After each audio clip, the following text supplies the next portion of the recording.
Here is my Premier League traditional top 6 team of game week 7. Now, game week 7, we saw Tottenham defeat Leeds. We saw Arsenal defeat West Ham. We saw Manchester United defeat Sunderland. We saw Chelsea defeat Liverpool. And we saw Manchester City defeat Brentford, right? So, game week 6, we saw a lot of, the traditional top 6 teams winning their matches. I think the only traditional top 6 team that did not win their match was Liverpool because they played against Chelsea and Chelsea defeated them. So let's go straight into the team. In goalkeeping, it is no other person than Lamens. Oh boy. See Lamens ball. Anybody that watched that Manchester United game know that Lamens had a very, very splendid, goalkeeping experience. It's been a very, very long time since a Manchester United goalkeeper excited Manchester United fans the way Lamens did on his debut. So he has to be in goal in this week. In defense, I have Malo Gusto, I have Reece James, I have Variol, and I have Cucurella.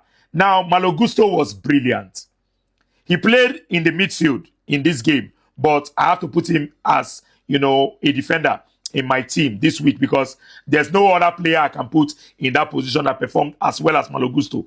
He had an assist for Chelsea in that game versus Liverpool. Reece James, you see Reece James? Reece James had to be on this team.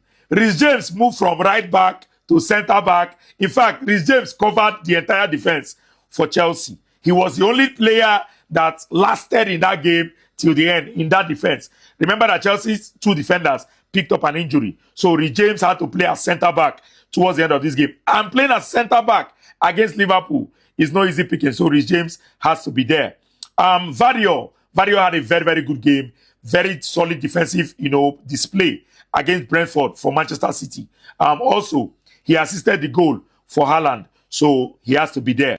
Cucurella, for obvious reasons, he had an assist for Chelsea, had a very, very brilliant performance for Chelsea against Liverpool in defense. He was part of the reason why Chelsea was able to win that game against Liverpool. In the midfield, I have Declan Rice, Moises Caicedo, and Mason Mount. Now, Declan Rice scored a goal for Arsenal against West Ham, had a very, very brilliant midfield, gameplay in that game against West Ham. Caicedo, the best defensive midfielder in the Premier League. This guy good. Caicedo too good. Apart from the goal he scored, he was able to cover up that defense very, very well for Chelsea. So he has to be in this team for game week 7.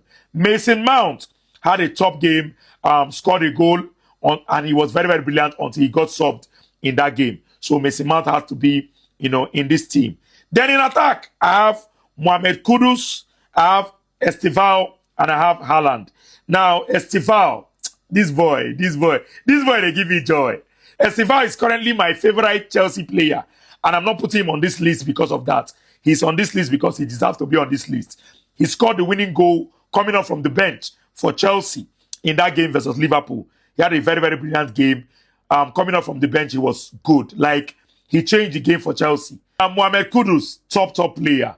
He was brilliant for Tottenham once again. 1 goal, 1 assist in that game. Had a brilliant game. I think he was the best player for Tottenham in that game. And Haaland, he needs no introduction. This guy is a machine. He's scoring now in almost every single game he's playing. Another goal for him in that game versus Brentford.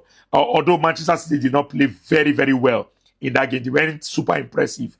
But Haaland ensured that Manchester City won the game.